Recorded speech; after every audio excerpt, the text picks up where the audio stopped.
Welcome to the 2025 Africa Cup of Nations preview show on ABC News GH. The tournament will be hosted in the vibrant nation of Morocco since its inception in 1957 in Sudan, where Egypt took home the first title. This tournament has grown into Africa's most prestigious football celebration. Fast forward to 2023 and Côte d'Ivoire lifted the trophy on home soil, setting the stage for an epic showdown in Morocco. With a rich history and electrifying atmosphere, the 2025 AFCON promises to be unforgettable. Morocco, the host, are favorites to take home the crown, riding an 18-match winning streak and boasting an incredible squad led by Achraf Hakimi. But they will face stiff competition from Egypt, the most successful nation with 7 titles, and defending champions Côte d'Ivoire. Join us as we witness history in the making, with 24 nations vying for continental supremacy. From the bustling streets of Rabat to the stunning stadiums, Morocco is ready to put on a show. Let's kick off the 2025 African Cup of Nations now. The show is packed today. Nigerian journalist Favor Itua will join us to look at the chances of the Super Eagles. Ben Ricozo, a sports producer at SABC, and Loris Nkede will bring you the latest from the camp of South Africa and Cameroon respectively. From the coaching perspective, Mali's head coach Tom Saintfiet and Stefano Cousin of Comoros will also join us to share their targets for the tournament. On 20th December, there is the boxing showdown at the University of Ghana Stadium. Popular ring announcer and reporter Radio Rahim will join us in the studio to preview the various bouts. My name is James Ohenba McKeown, and I'll be doing this with Eugene, Ofori, Sottie. Remember, the show is an interactive one, so send in your messages and call when we open the phone lines. We go for a reader. When we come, the show continues. Don't change the channel.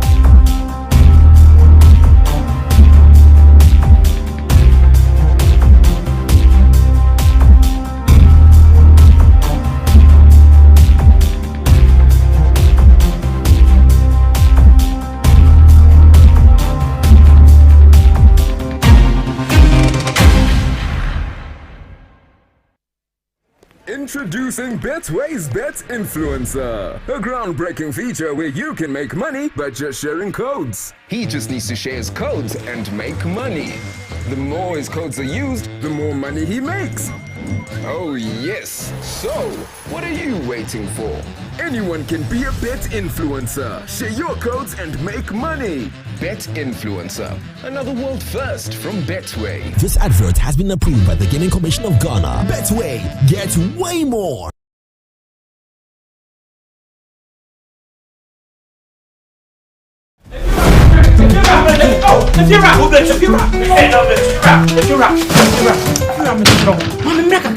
Rent back with the Pia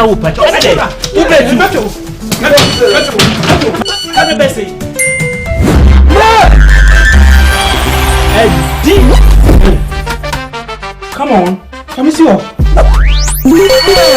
Wait, this guy. My friend, see before. It's the Telecel Too Much Money promo. Win cash daily, weekly, and a grand prize of 1.2 million Ghana cedis. Just reload or buy a bundle with Telecel Cash to earn points and stand a chance to win big. Dial *500# or visit the Telecel Play app to opt-in and start winning in the Telecel Too Much Money promo. Terms and conditions apply. This promo is regulated by the NLA on the Caritas Lottery platform. When is campaign? If you're a baby, many schedule no. If you know, meto chiaka. Inti ene, uno ba no mpe baby amobeda. Oh, no abeka. Ye did too much money. No matter. Telecel, connecting energies.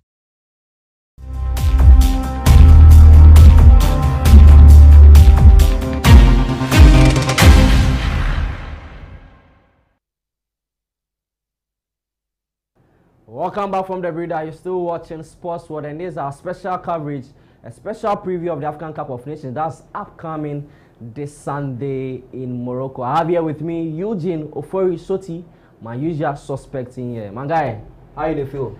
All good. You Charlie Ghana no did slow. By this time I should have been in Morocco, coming to you live from Rabat or Tangier or Fes. It's all good. Everything will be fine. But Ghana is not in the AFCON. That doesn't mean that you are not doing anything in AFCON. This is the AFCON preview show. But before we move on to our various discussions, let's have a look at the groups the AFCON groups on our screens, and let's look at the countries that have qualified so far for the tournament. So there we have it on our screen. So in Group A, Morocco, the host nation, they've been paired with Mali, Zambia, and Comoros. In Group B, we have Egypt, South Africa, Angola, and Zimbabwe. Then in Group C, we have Nigeria, the Super Eagles. They will play against the Carthage Eagles of Tunisia. Then Uganda and Tanzania. Uganda and Tanzania will be hosting the next AFCON, and they are in the same group. Interesting. Then we move on to Group D. We have Senegal, the Teranga Lions. They will play against DR Congo, Benin, and Botswana. Then in Group E, we have Algeria, Burkina Faso, Equatorial Guinea, and Sudan, who will be coached by James Akosua-Pia, the Ghanaian. Then we move on to Group F. La Côte d'Ivoire, the defending champions, are in that group. Cameroon, Gabon, and Mozambique. So that is the group for you so far. So these are the 24 nations that will be vying for the prestigious title when the tournament comes over in January. Let's come to the studio and let me engage Eugene Ofori. Sottie, what does he have for us on the plate tonight? Sottie. Well, tonight, first of all, we'll kick off with the Super Eagles of Nigeria. We'll talk about their group. They're in a group with Tanzania, Uganda as well, and Tunisia.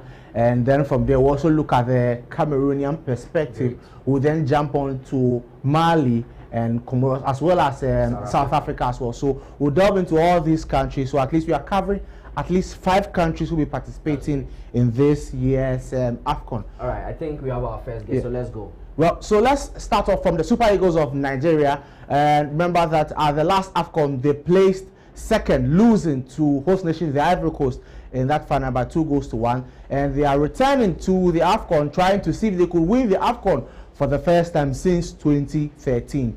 Trying to see if they can get their 4th ever AFCON title. From our perspective on the Super Eagles of Nigeria, we are joined by Favor Itua, who is a sports analyst from Nigeria. Hello, sir. Good evening. Thank you for joining us on the program. Hello, sir. If you could kindly unmute. Unfortunately, we cannot hear you. If you could kindly unmute so we could speak. Well, we are trying to connect with Favor Itua, who is a sports analyst from Nigeria. Remember that Nigeria have come so close to winning the AFCON in the last few years. We're third in 2018. Hello, sir. Can you hear us? Good evening. Hello, sir. Good evening. Hello, sir. Good evening.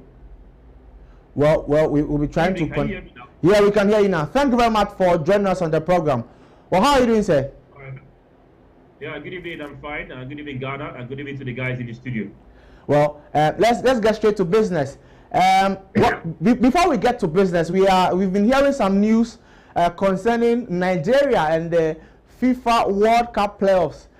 Things didn't go your way in the normal groups. You had to go through the playoffs through controversial decisions at the expense of Burkina Faso. Then you got in at the AFCON, into the playoff. Things didn't go your way at the hands of DR Congo. Now we are hearing Nigeria is filing a petition against DR Congo. How true is that? Well, I can confirm to you that it is true. The NFF did confirm in a statement through the General Secretary of the Nigeria Football Federation that a petition has been filed.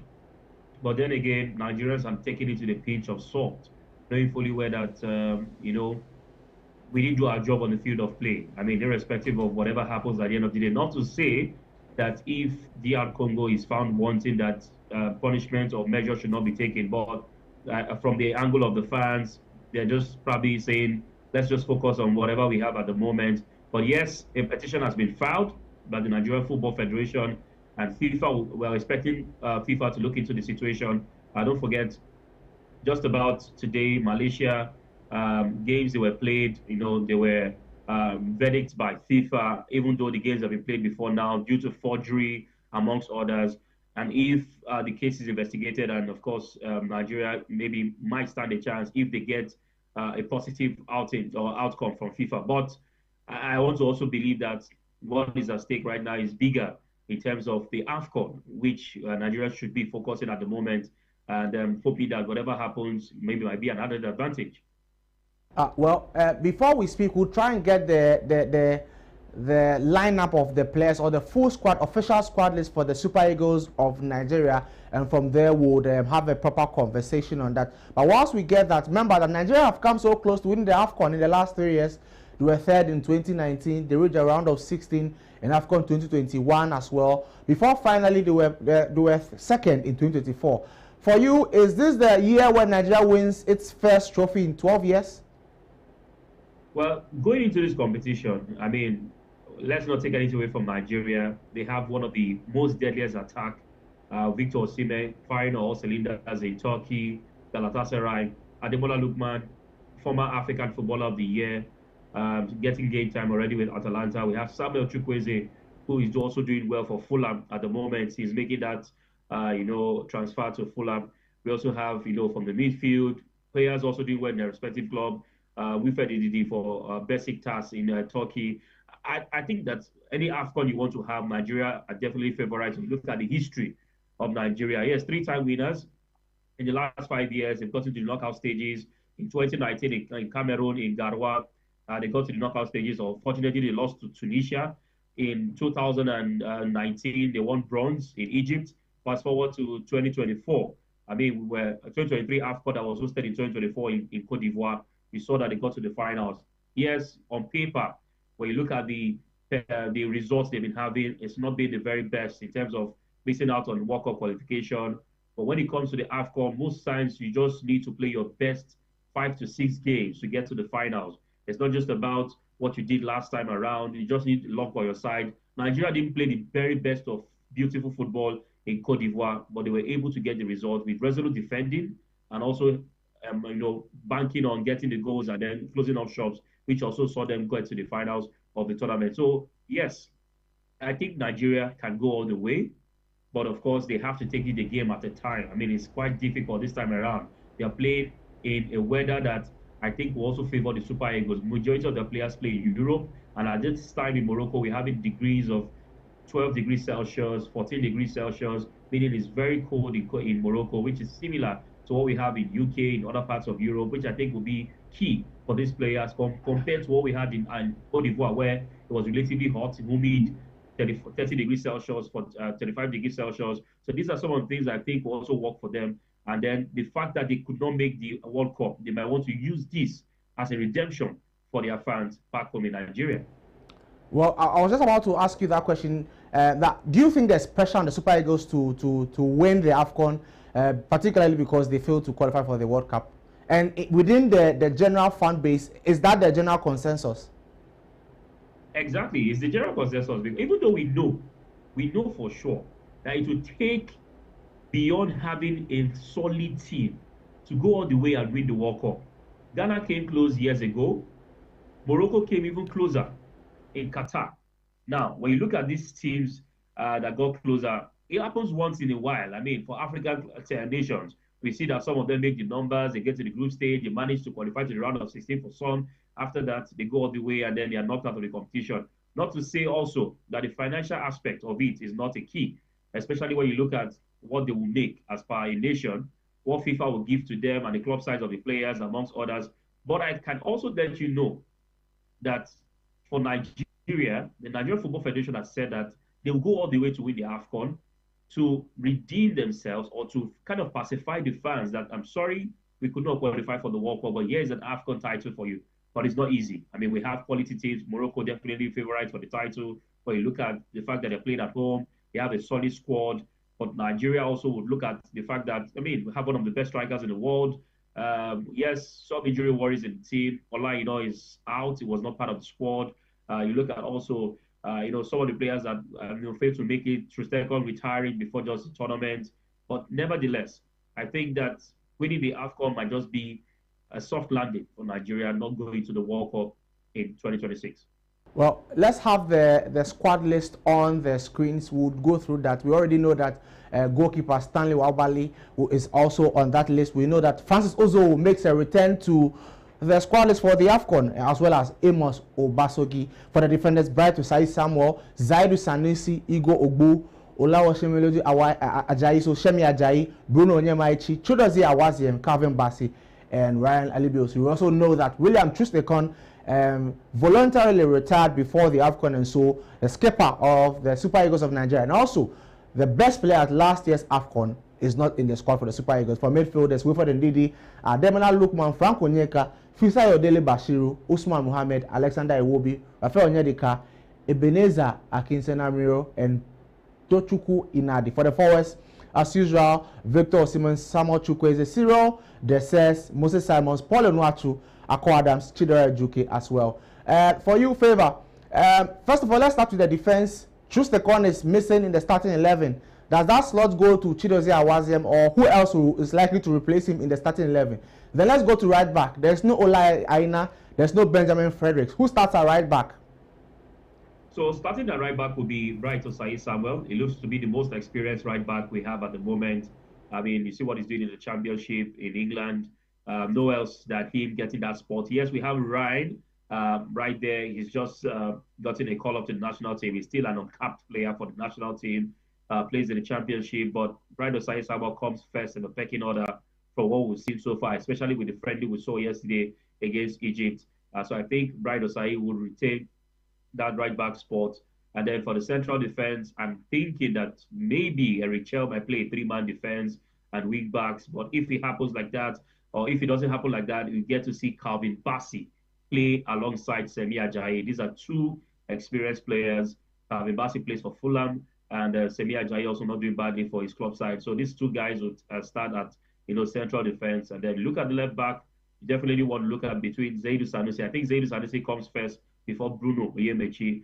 The rest of the defenders in the team might just be for backups or when the formations are being tweaked. But if we're going to have a 3-man defense, then maybe Chidozie Awaziem comes in the middle to play that position. But Bright Osayi Samuel gives you a lot offensively than defensively. And sometimes you also need to call upon him, especially when Nigeria is attacking. And I think that's how the defense will set up if they're going to go for a 4-man defense. But if they're going to go for a maybe 5-man defense, or maybe 3-man defense, or 3-5-2 kind of formation, then you have Igo who will maybe join them in the defense, or Chidozie Awaziem. But for Chidozie Awaziem, he's also an experienced player. He's been to the AFCON before, 2019 AFCON, 2021 AFCON. I think he's got the experience also.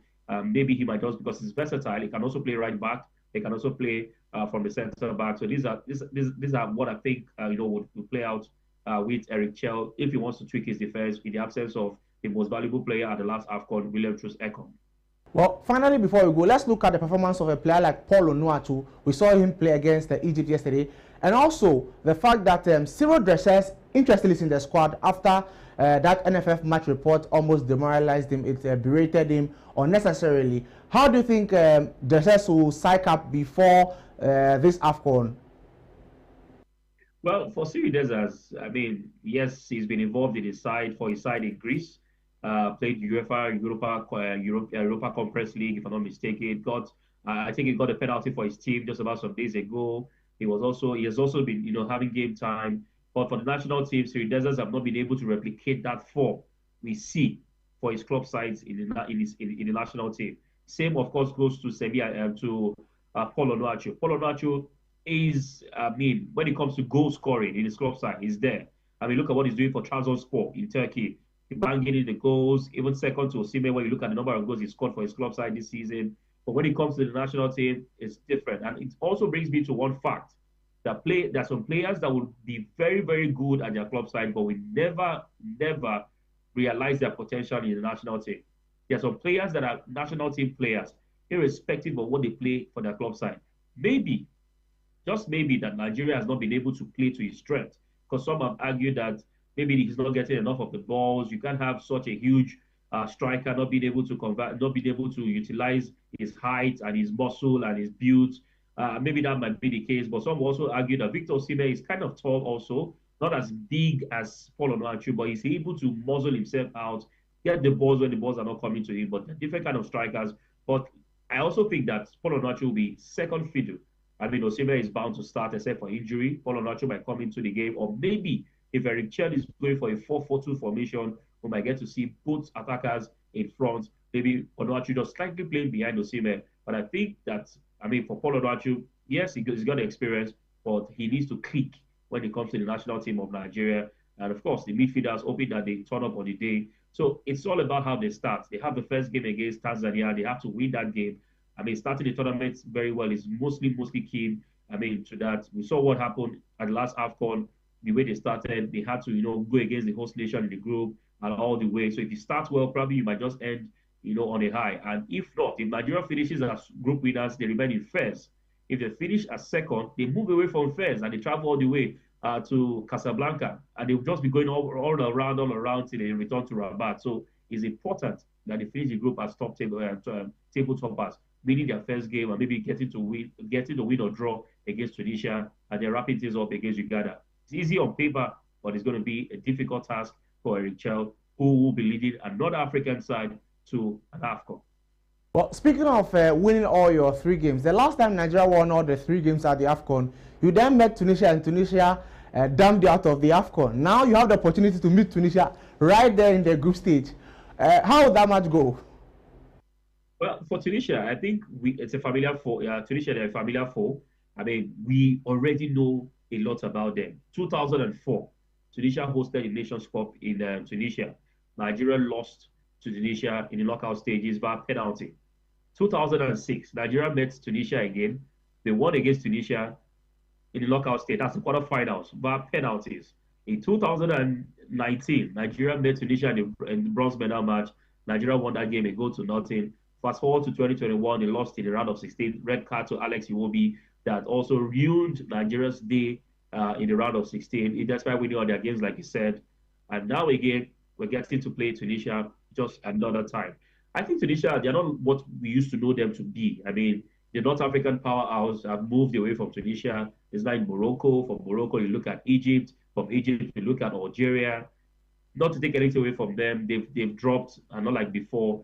Physically, they're not there. Tactically, maybe yes, but I think Nigeria will just have to be physically strong on the day to muscle their way out. And having an Osimhen, you need 2 defenders to mark him. And so that means it gives opportunity for the likes of Ademola Lookman, Samuel Chukwueze, Moses Simon to operate from the flanks. And maybe that might just be a good day for Nigeria. But in all of it, I prefer I prefer a way that Nigeria gets to play and get to the final.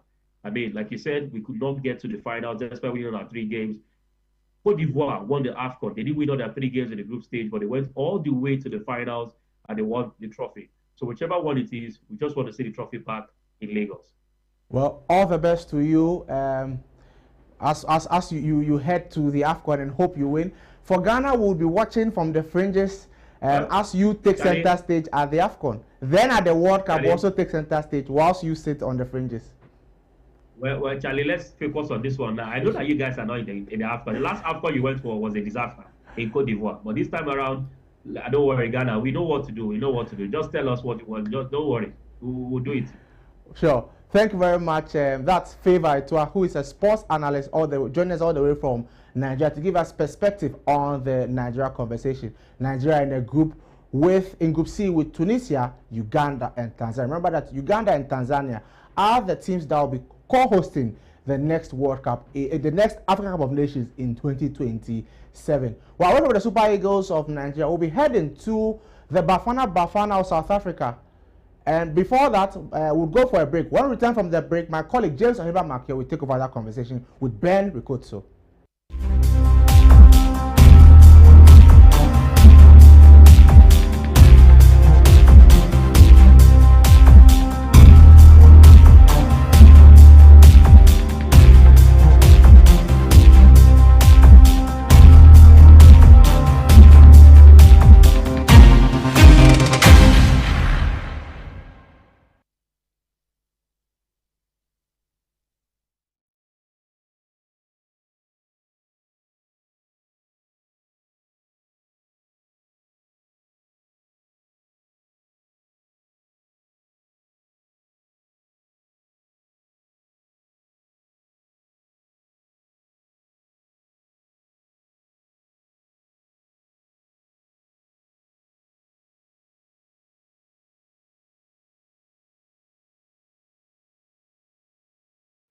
Introducing Betway's Bet Influencer, a groundbreaking feature where you can make money by just sharing codes. He just needs to share his codes and make money.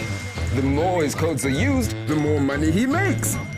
Oh yes, so what are you waiting for?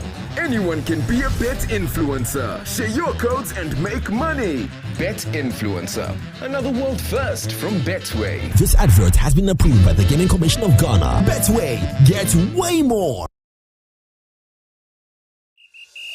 Playing for your country, easy. Scoring, easy. Winning, easy. You know what be easy now? Kivo 4-in-1 Gary mix. Aye easy. It gets everything inside. Gary, creamer, sugar, roasted groundnuts. Just add water. Sharp my soakings make ready. Taste and energy.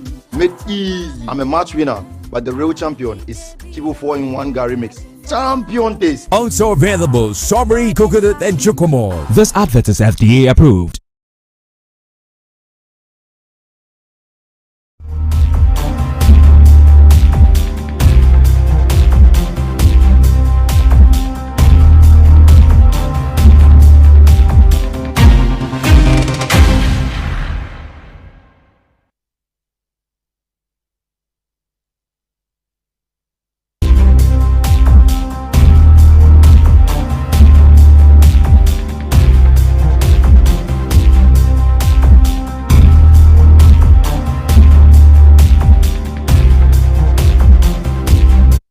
Welcome back from the break. You're still watching our special preview of the AFCON 2025. What an interesting conversation that Eugene Ofori Sottie had with Fortune Itua of Nigeria. We are going to see whether Nigeria can really do well when it comes to the African Cup of the Nations. For the World Cup, they have not even qualified for the World Cup. So let's see whether they'll be able to win their 4th title when it comes to the African Cup of Nations. But from the Super Eagles, let's move on to Mali, where their head coach Tom Saintfiet is in high spirits.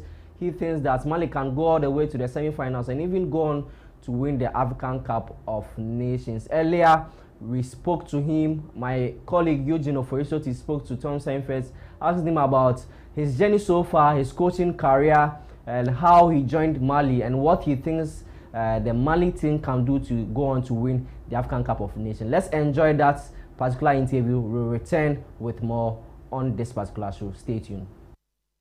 Saintfiet, welcome to the African Football Corner. It's a pleasure to have you with us. You've been a part of African football for over 2 decades. How would you describe African football's evolution during your time here? First of all, I think there are not many small football nations anymore on the continent. Maybe a few, if you talk about Seychelles or Sao Tome and Principe, maybe Mauritius, but most of the countries look to Lesotho, Djibouti, Mauritania, Comoros, Chad. They are highly respected. They have a lot of players also playing abroad in Europe, and they have very good infrastructure. They are competing with the better in this continent. We saw problems by big nations. I saw Morocco only winning in the dying minutes in Lesotho with 0-1. These kind of things you could not expect 20 years ago.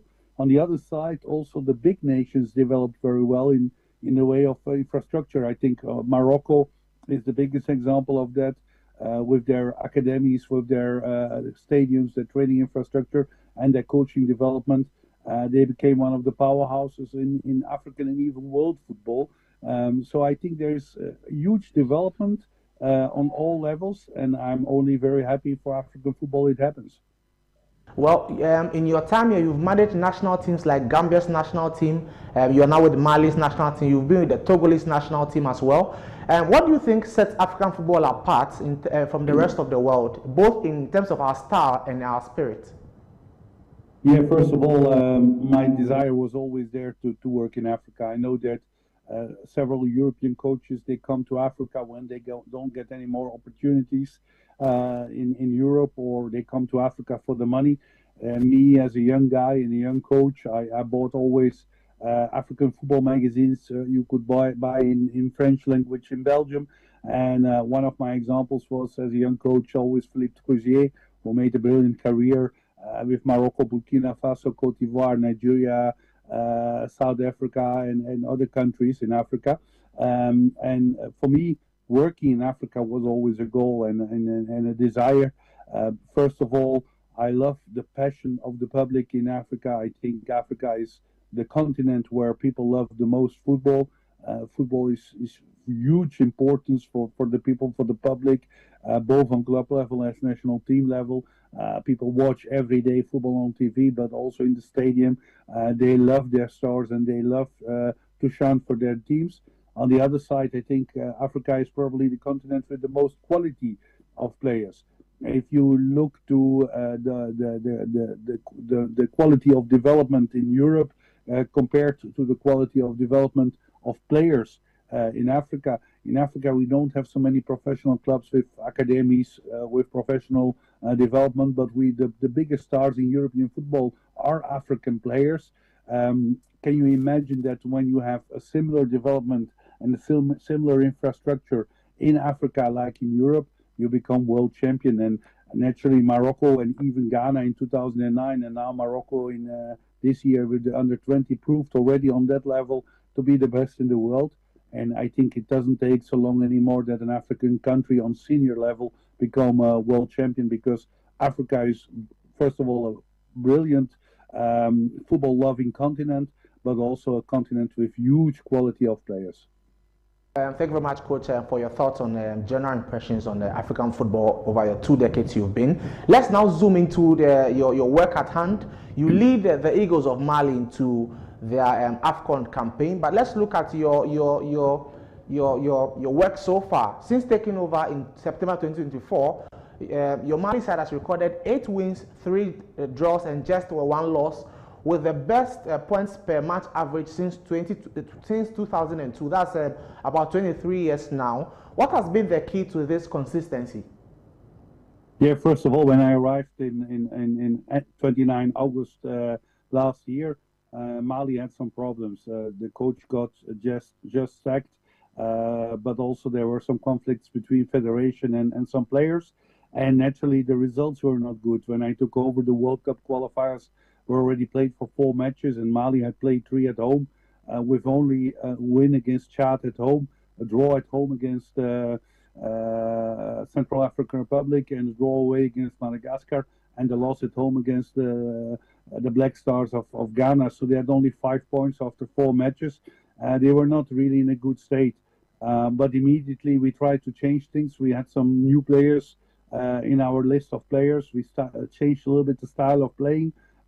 Mali is always known for their beautiful football, but we also wanted to be more result orientated, because on the end you can play good, but if you lose the important matches, you can't achieve what you want. And that mentality we wanted to change, and together with my staff, together with the federation, with the government, we built step by step. And we had a good start in the AFCON qualifiers, as you already mentioned.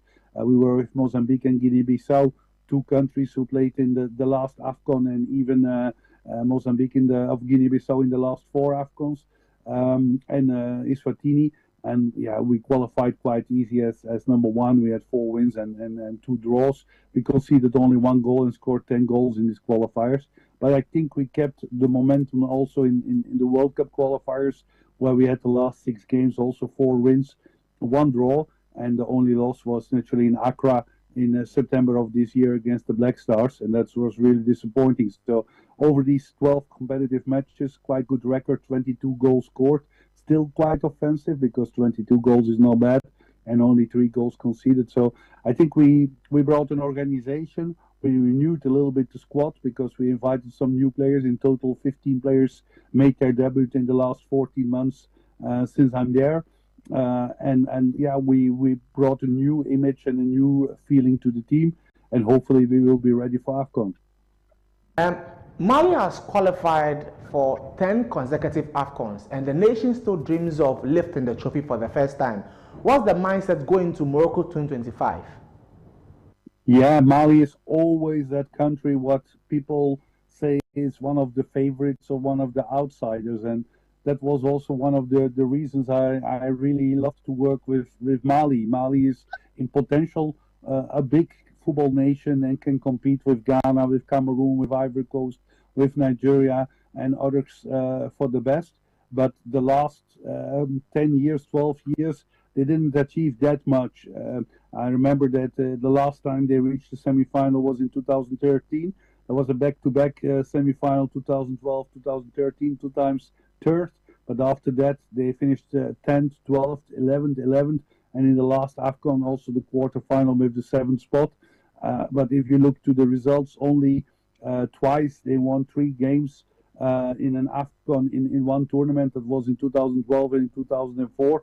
If you compare that with Gambia, where I was in 2021 in Cameroon, We won 3 matches with Gambia and became 6th at AFCON. We lost only against the host in the quarterfinal against Cameroon. I think Mali has the potential to reach again the semi-final. You need always luck in that. There are some small decisions, some small things what can happen in the game, what can be against you or for you. But in potential, we have the quality together with 10, 12 other countries to reach a semi-final. And that is also our target. When I signed the contract, we said we want to reach minimum the semi-final, and we dream a little bit about more. I think that Mali also could become African champion if you have all the luck on your side, if with cars, with injuries, with decisions of referees, and with balls going not on the post but in the goal. But then you need a lot of luck, and everything has to go right. But top 4 must be our ambition. Well, let's look at the group. You are in Group A. Group A looks a little bit tough. You've got host nation Morocco. Then you've got Zambia, who just won the AFCON almost like a decade ago in 2012. Then you've got a team like Comoros, who are more like one of the underdogs in a lot of competitions nowadays. So now you've got 2 former AFCON winners. One is a host nation as well. Does that make Mali an underdog in your view, and does that yield to your advantage? No, I don't think we are an underdog. The big favorite in our group is Morocco. That's clear. They are also the big favorite to win the cup. They have, first of all, a fantastic team.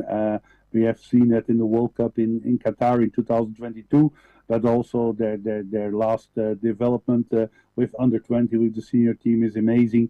And even if you see the players playing in Europe on top level, Morocco has a fantastic squad. Playing at home for their home crowd has always advantages. So they are the big favorite. Zambia is a good nation. I see that just today their coach has decided to leave our rent, so they will be looking for a new coach. So we don't know yet what to expect, which coach will come there and what kind of football they will play. Sure, 12, 13 years ago they won the cup, but it is a different team. And Comoros is a strong team also. They won their qualifiers ahead of Tunisia, Gambia and Madagascar.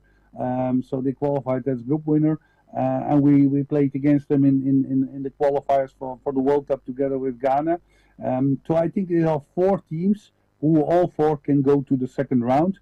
But my guess is that Mali and Morocco will be number 1 and 2 or number 2 and 1, depending of the results. And that Zambia and Comoros will battle for maybe a third spot to qualify for the next round. Coach Tom Seifert, welcome to the African Football Corner. It's a pleasure to have you with us. You've been a part of African football for over 2 decades.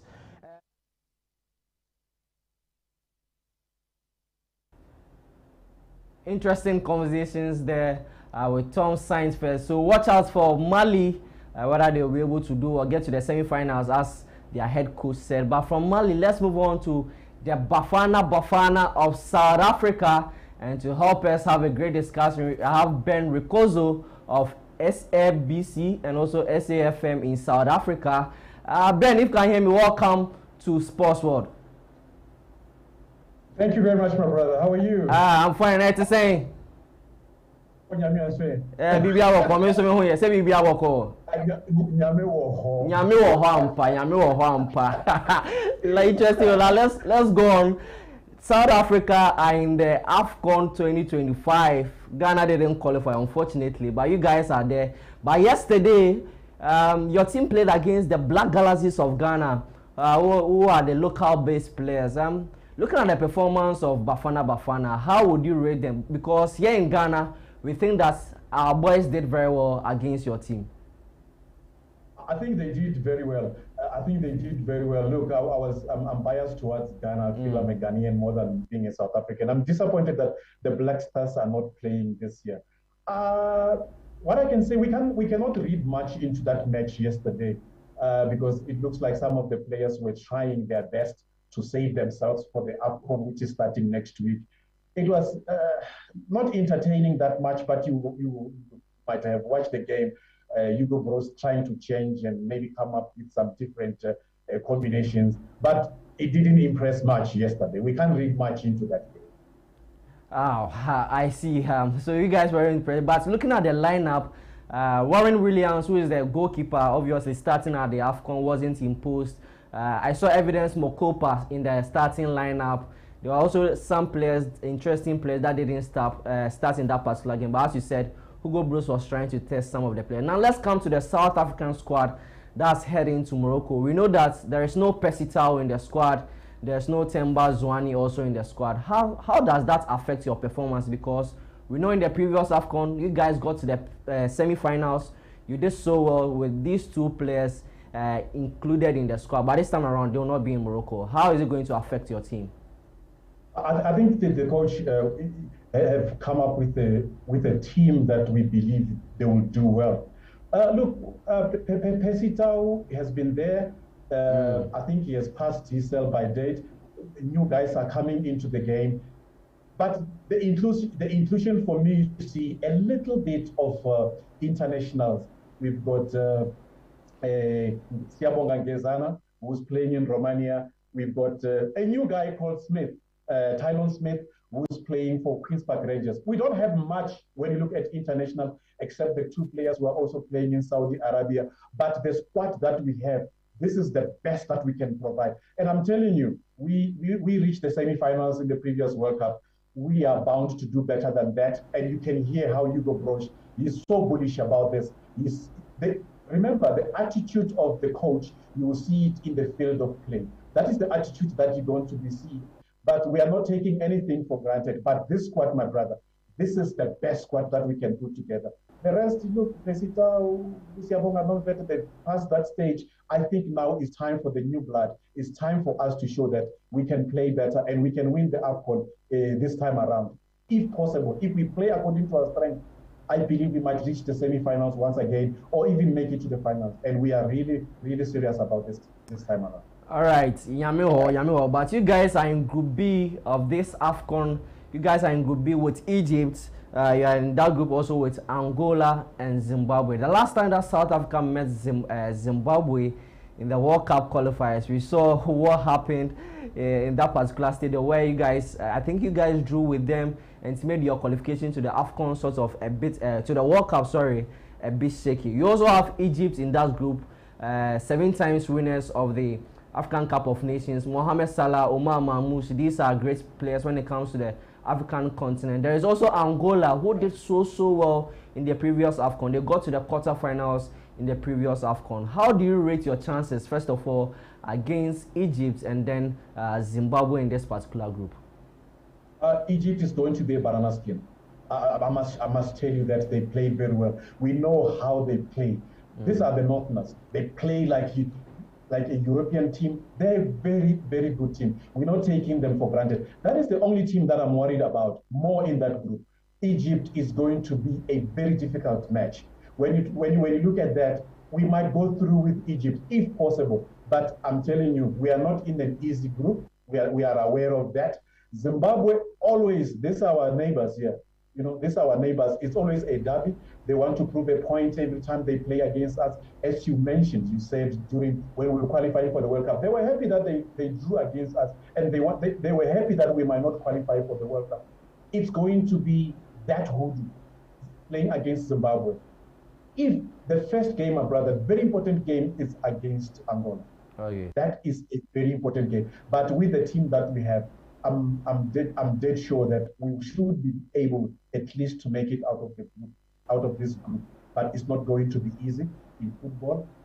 Therefore, doesn't work. Zimbabwe is coming out guns blazing. Okay. Egypt, we know how they are. We are aware of that. But let's see. Once we play against Angola, we'll see where we are going. I think we need to win the first match. If we win the first match against Angola, that would be the best for Panama. But other than that, I'm telling you, I don't know if I should call it a group of death, but people might disagree with me. But we are in a difficult group. We are in a difficult group. All right.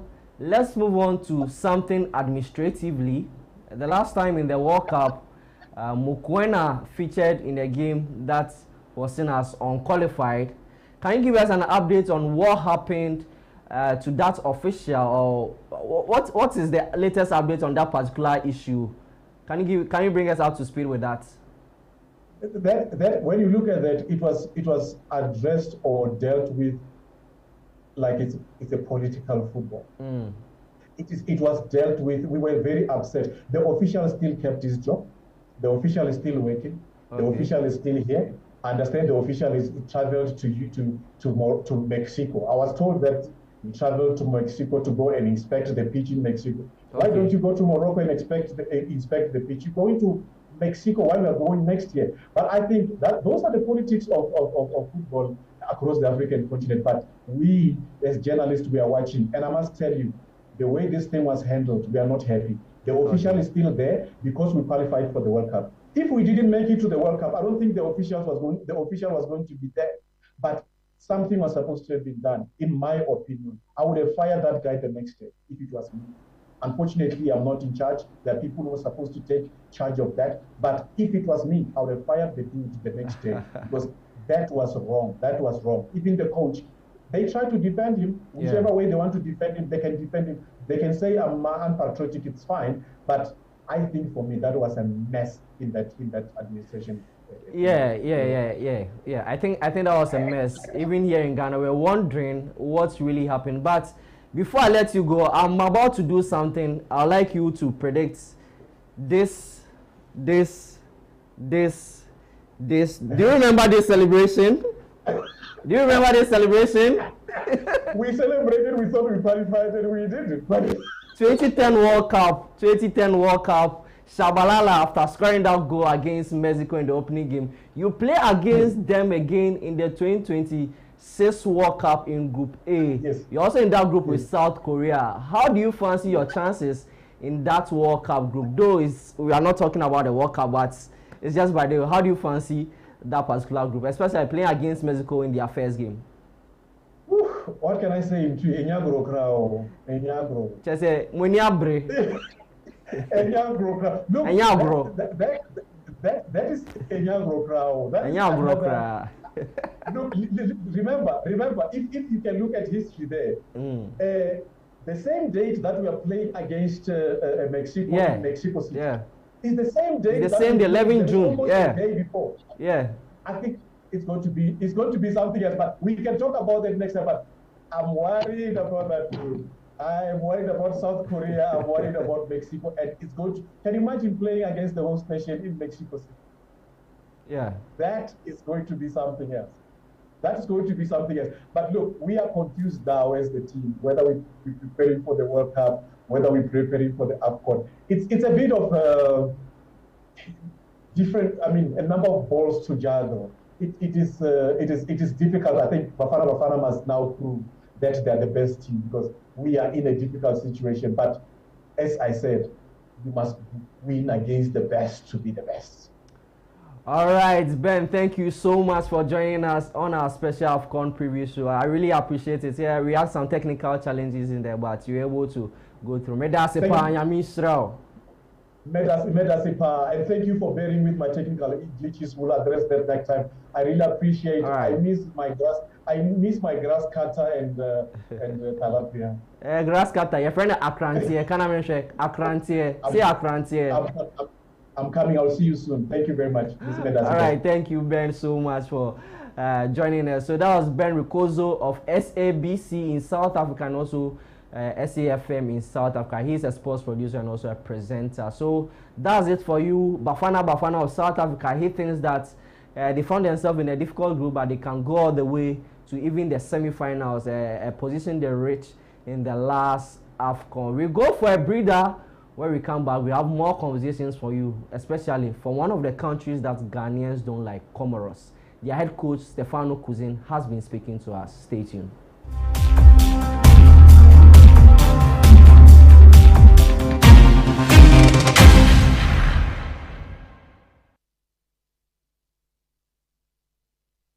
Introducing Betway's Bet Influencer, a groundbreaking feature where you can make money by just sharing codes. He just needs to share his codes and make money. The more his codes are used, the more money he makes. Oh yes, so what are you waiting for? Anyone can be a bet influencer. Share your codes and make money. Bet Influencer, another world first from Betway. This advert has been approved by the Gaming Commission of Ghana. Betway, get way more. Rent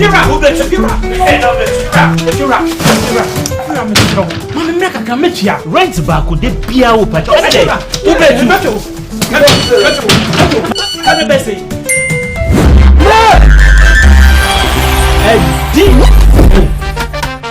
Come on, come see you.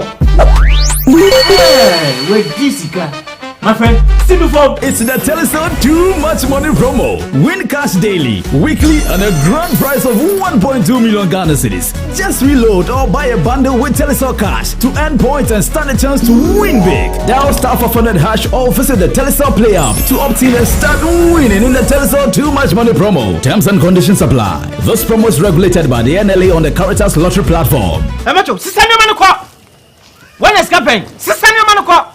If you're a baby, many schedule no. If you know, meto etiaka. Inti ene, uno banu mumpe baby amubeda. Oh, na abeka. You did too much money. No matter. Telecel, connecting energies.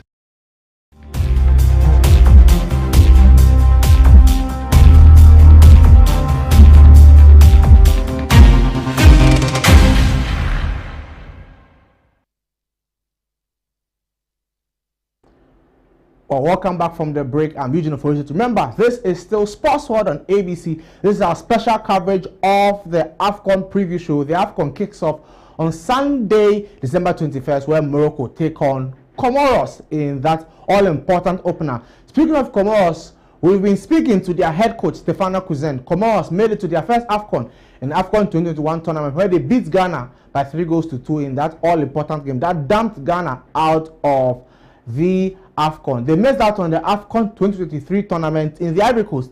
They are now back for their second ever AFCON appearance. The head coach Stefano Cousin will also be in the AFCON for his first time. He's making his AFCON debut on Sunday. We've been speaking to Coach Stefano Cousin. Enjoy this interview.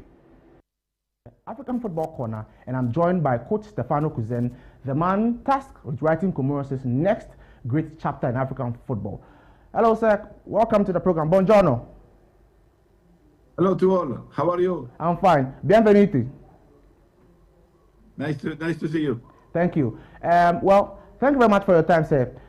Before we go into the serious conversations, well, I heard you speaking Italian in the background. Can you tell us a bit about you? Where were you born and which nationality are you? And how you got to this journey as Comoros' coach? It's a long story. Huh? If I start to explain my life, I am Italian. My parents were working in Canada, so I born there. But I grew between France and Italy, so that's why I can speak Italian and French is the mother language. And I travel in almost 14 countries, so I think I have experience. Okay. That explains why I heard you speaking Italian as well. But Comoros are returning to the AFCON after missing out on 2023. How special is this qualification for you and for your country? It is special because when I took the team, it was a bad moment for the Comoros national team because they didn't qualify for the AFCON in Ivory Coast. So they contact me, they ask me to rebuilding the team, to bring some youth player and to start to work. So the challenge was, first of all, to rebuilding the team. And then we start to play. It was great because the federation are working hard and even the players and the staff, we are a good group. So we qualify as a first in one very difficult group with Tunisia, Gambia and Madagascar. And for us, it's something nice and special, so we want to enjoy it. Well, even though you were not in charge of the Comoros team in 2021, when you look at Comoros' AFCON debut in 2021, where they famously beat Ghana and reached the round of 16, what emotions or memories stand out for you? Then you were a fan, you were not a coach of the national team then. What were the emotions and memories that stood out for you from that performance? Look, I was in the AFCON in Cameroon, so I was at the stadium. I saw the game and I like the spirit of the players and they never give up. That's why after when they contact me, I was immediately interested to work with them because I like the spirit of the players. Okay, and let's look at your coaching journey. You've coached across Europe, Africa, and Asia. What unique experiences have you brought to Comoros that you believe are shaping this team's identity now? I think I give my experience, but first of all, for us in Italy, tactically is very important. The identity of the team. There is two things: the tactical organization and the mentality. Tactical organization is very important, and mentality it means we need to think as a big team, even if in this moment we are not. So that's why when I start my job, I remember that we start the World Cup qualification and we beat even Ghana at home, playing a great game. So we play until now 22 games, we won 12. It means we changed the mind of the player, and this is something great. Well, many people describe Comoros as the new face of African underdogs. Well, how do you manage the expectation while still keeping this team grounded and focused? You know, in Africa, there is no small team. In Africa, any national team is competitive. And it's not because you play in Liverpool or in Chelsea that when you play against Tanzania, Comoros, or Malawi, you will win 5-0. In Africa, it's not like that. In Africa, it's important the mentality, is important the organization, and it's important to play as a team. And most of the big team, they have big players, but maybe they miss something as a team. So we want to play as a team. This is our target. Well, now you're speaking of your target, so let's look at your group. Comoros are in a tough group. You are in with host nation Morocco, Mali, and Zambia in Group A. How are you preparing your team mentally and tactically for the high caliber opponents you have in your group? First of all, we must know that all the team that they are in our group, they won the group stage. So it means we have the best of the best. Morocco is the best team in Africa, this is for sure, and one of the best in the world. They are playing at home, so it will be tough. Mali, they beat us twice in the World Cup qualification. I know them very well. It's a very, very strong team. And Zambia is always a strong team. Is a three team that Comoros never beat before. So my challenge is to make something better this time. Well, that's interesting, your thoughts on that Moroccan team. Well, let's look at the Moroccan team because your opening game at the AFCON will be against Morocco. That will be in front of over 40,000 fans. How will you manage expectations of your players and fans, especially because Morocco will be looking to open the tournament with an emphatic win? Without pressure, you know, the pressure is under Morocco because they have not only to win the game, they have to win the cup. This is completely different. For us, it's a big honor. Is a great opportunity for our players. It's a great opportunity for our country. It's a great opportunity even for the staff and for me to enjoy and to play a great game without pressure, trying to give our best against the best. So this is something important that the pressure is under Morocco and we don't have nothing to lose. What will you say is Comoros' biggest strength heading to this tournament? You spoke about the fact that you are not under pressure, but what's your biggest strength in heading to this tournament? Is it discipline, team chemistry, or the spirit of playing for a small nation with a big heart? Football is a lot of components. You cannot say you need only discipline or you need only mentality or you need only to be group. It's all this quality together, and you cannot say something is more important than other things. The important is to arrive there without injury, with the good mentality, without pressure, but also to understand that we were able to beat Tunisia in Tunisia. After 14 years, they didn't lose no one game at home. We were able to beat Capo Verde. We were able to beat Ghana. So it's mean we are able to beat any team. It's important to believe, to be well organized, and to have good mentality. This is the ingredient for make a great competition, in my opinion. Well, you, earlier in the interview, you spoke about principles of play and then the mentality as what Italians and Italian coaches imbibe in their players. For the Comoros team, you have built a core group of talented players who play across Europe. How important has the experience been in raising the level of the national team? Of course, they are important, but for example, in November, we were without six important players that they were not with us, and we try a lot of youth, and we play great. So I don't think it's one player, two player, three player. It's important is the way how you play. It's important the mentality. It's important to believe. It's important the heart of the team. When you are well organized tactically and you give everything, you don't have problem. So me personally, I expect to play a great AFCON without pressure, but I know also that we have quality and we want to show something important. Well, I spoke to the Mali coach, Tom Seinfeld, in an interview and asked him which two teams he believed will progress from the group. He says Morocco and Mali. For you, which two teams do you think will progress from your group? If the coach of Mali say Mali, I am sure that the coach of Zambia going to say Zambia, the coach of Morocco going to say Morocco, me, I going to say Comoros.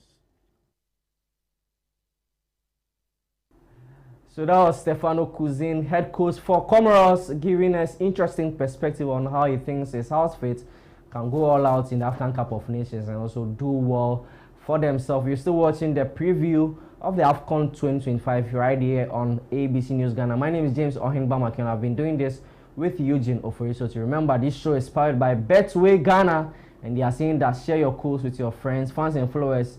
If they use your code, you earn 4% of their wager. It doesn't matter whether they win or lose. Remember, this show is also brought to you by Club Beer, and Club Beer are saying that your favorite club beer is still crisp and refreshing, and it has been bringing Charlies together since 1931. Whatever the link up, enjoy Club Beer mini for just 10 Ghana cedis and Club Beer large for 15 Ghana cedis only. Enjoy with your Charlies in your favorite moments and more. Club Beer, crisp and refreshing. We go for a break. When we come back, we head to Cameroon. Stay tuned.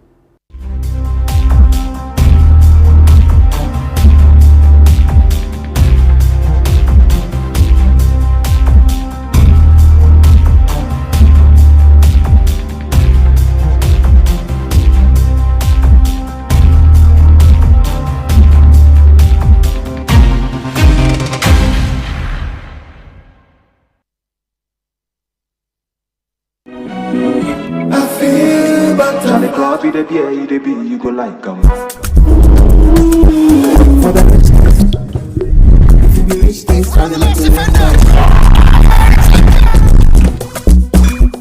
Barman, I'm buying club, okay, for that man. Hey. Oh, it's on me. Hey.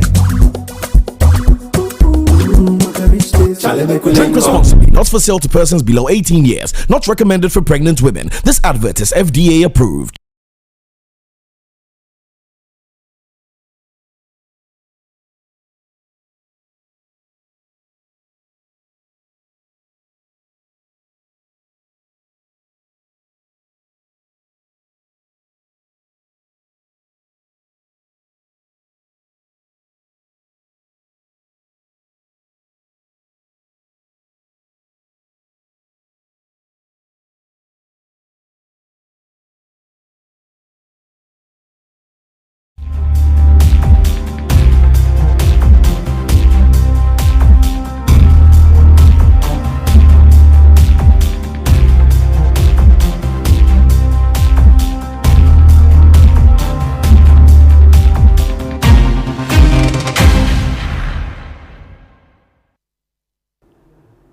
Welcome back from the break. You're still watching ABC News Ghana. It's our special coverage of the AFCON 2025 preview. Remember, it's coming on in Morocco this Sunday. Morocco will be playing their first game. Remember, this show is an interactive one, so you can send in your comments, your opinion, your perspective. Who do you think is winning the AFCON 25?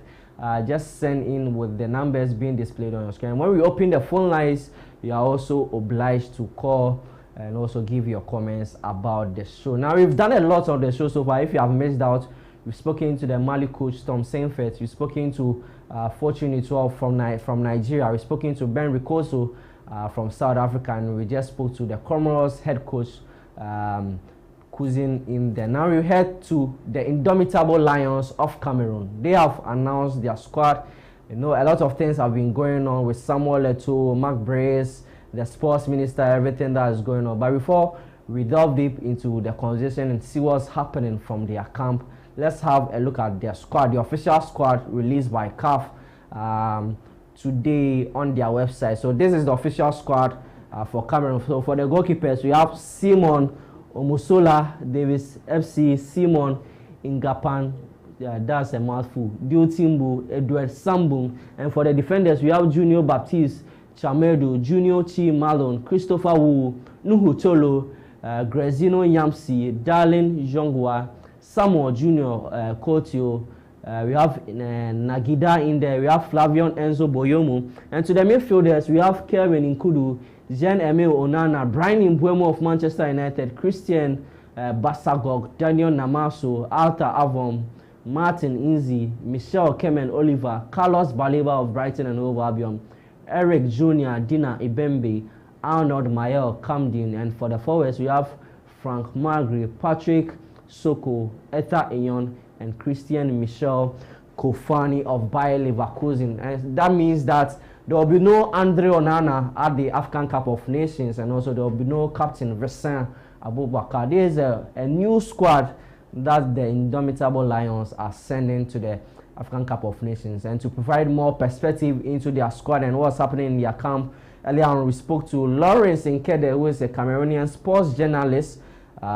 He spoke to Eugene Ofori, so he gives us more perspective why Samuel Eto'o appointed, sacked Mark Brace, brought in a new coach, why some of the players are not going, why Andre Onana is not at the AFCON, why Vincent Abubakar is not there. And he also did mention about 15 new players will be making their debut at the African Cup of Nations. That's something interesting. Let's enjoy the conversation with Lawrence Nkede.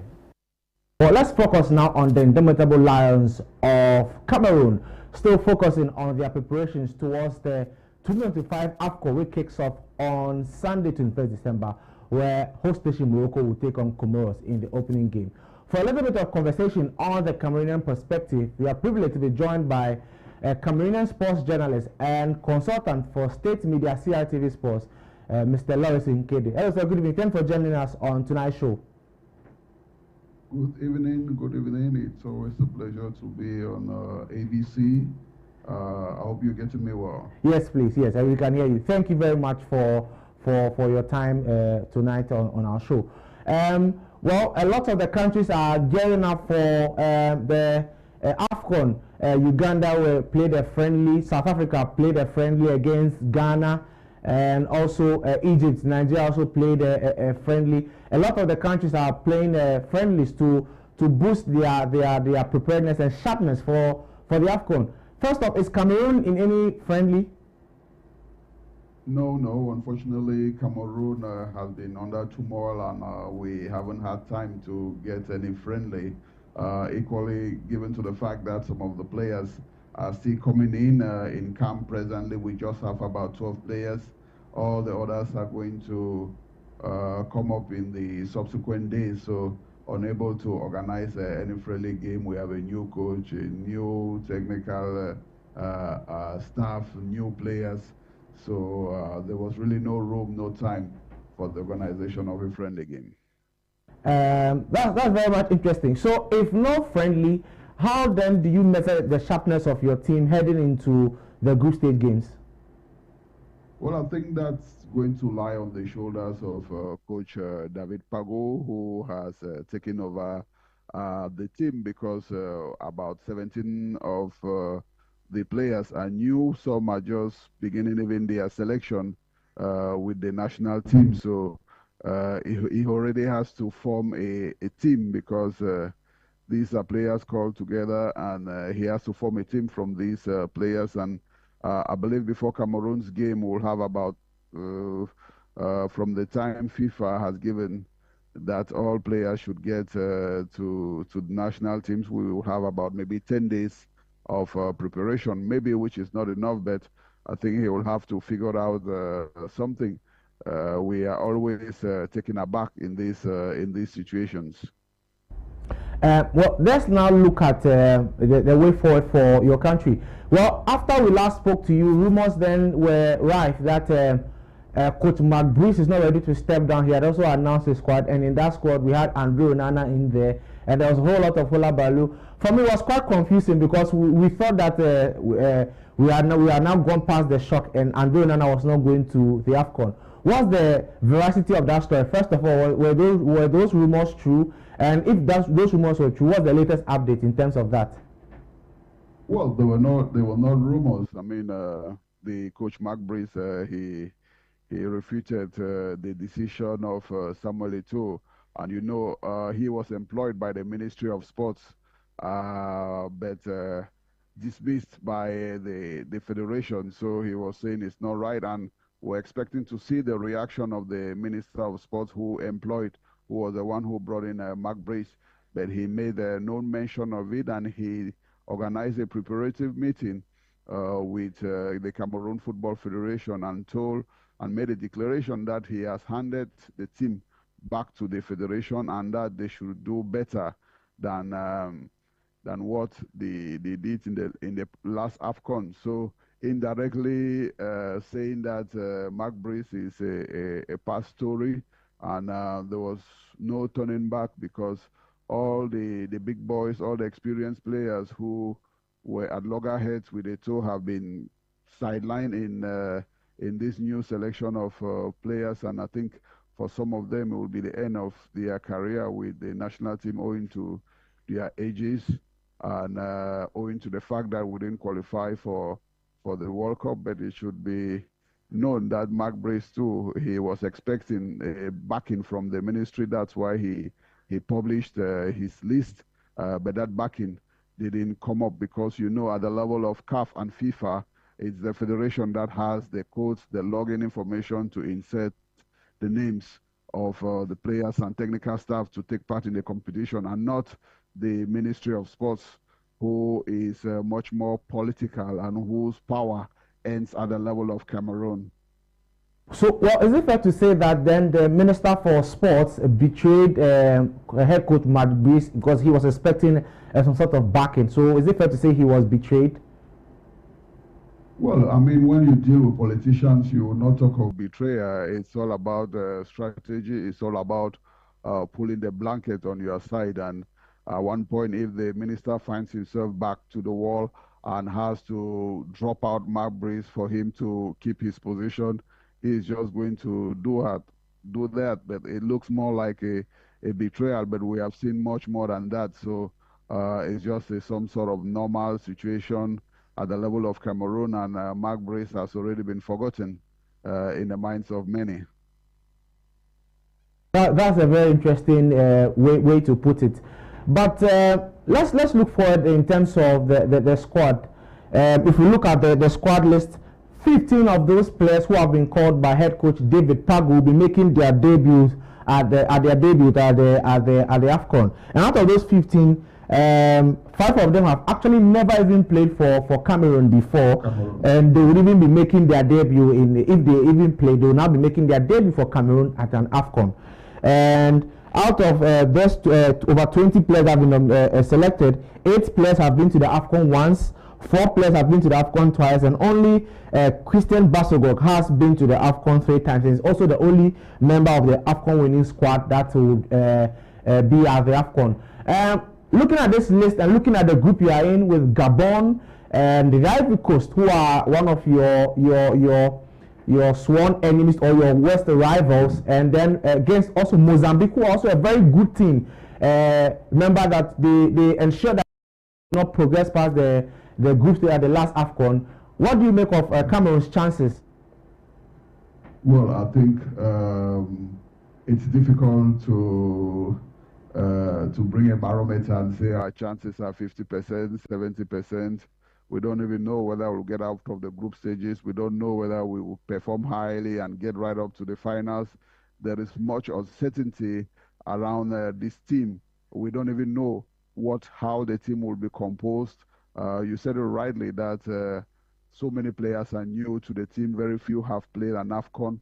So in all that, it now depends upon the coach to say who is going to play and who is going to start from the bench. We haven't seen these players. Some are coming in for the first time with Team Cameroon, so we have never seen them played with the national team. They are just discovering the team, so it's very difficult to say the chances of moving out of the group stages. I think if we had a friendly game, it would have permitted us to have some sort of barometer to evaluate the team's potential and strength. But at the moment, it's total blackout. It's very difficult for any analyst to say exactly what the team is capable of doing, and the team is going to depend on David Pagu's imagination, and especially in the background, we see the hand of Samuel Eto'o, the president of the Cameroon Football Federation, who many think is the one originally who brought out the list of selected players, because he always wants to have a hand in whatever is being done technically with the national team. And that's where the fight between him and the ministry came, because the ministry wanted a coach that would have free hands. But Eto'o always wanted to have a coach where he can have a say in the team, and winning back the team from the ministry, he has an upper hand, and we don't really know. I mean, it's very difficult. If you put yourself in our shoe, it's very difficult to say who is capable of doing what and who are going to be the possible starters. But I believe when the full team will be composed, maybe from the training sessions, from the feedback we'll get from those present in Morocco, we might start having an idea of what Team Cameroon could look like. Well, you've introduced Samuel Eto'o back into the competition. Let's go back to Samuel Eto'o. It's interesting because the last time we spoke, you spoke about the fact that politically Samuel Eto'o was aligned with the government and even campaigned for President Paul Biya in the run-up to the election. How then was it that the government went behind his back to select a coach, and how was that whole situation reconciled with him that he now has power back in his hand in terms of managing the national team? Well, I believe it's much more complex. It's not just about football. The present regime, which has been there for, I don't know, 43 years now, it's divided into practically two parts. We are talking now politics, Cameroon politics. Okay. And there is that battle, underground battle for succession. And you have two camps fighting in the invisible world to say who is going to prevail, who is going to succeed the president. And when they are all from the same ruling party, but they are divided inside the party. So Eto'o possibly is found in one camp, and the Minister of Sports is found in another camp. So the battle between these two is not just a battle for football; it's a political battle, which is really seen, which really happens behind the curtain. And Eto'o was really at the verge of being evicted from the Cameroon Football Federation. If he wasn't re-elected, the Minister of Sports tried to do everything possible and even wrote a letter to the Minister of Internal Affairs in charge of security to stop the General Assembly, the Cameroon Football Federation elective General Assembly. But the Minister of Interior, who is in charge of security, didn't do anything of that sort and stayed silent. And that's how Eto'o moved on and proceeded in the elections, where he was the sole candidate and won the election. And after winning the elections, 48 hours after, he just had to snatch back the team, reorganize everything, knowing that he has had the upper hand over the Minister of Sports. So they are all from the same regime, they are all from the same political party, they are all from the ruling party, but you have internal divisions, and those are the personalities, those are the guys fighting. There's ego between the minister and Eto'o, so it's a little bit much more complex. But at the end of the day, as Eto'o succeeded in getting re-elected, he completely changed and turned the tables over. You also spoke to us about the fact that Cameroon is a country with over 300 ethnic groups. Is that right? Yes. And also we know that Cameroon is one of those few countries in the world where more than 2 international languages are spoken. So in Cameroon, there's English and there's French. And I'm sure some of the players are francophone and some of the players are anglophone. Now, what's the mode of communication in the team?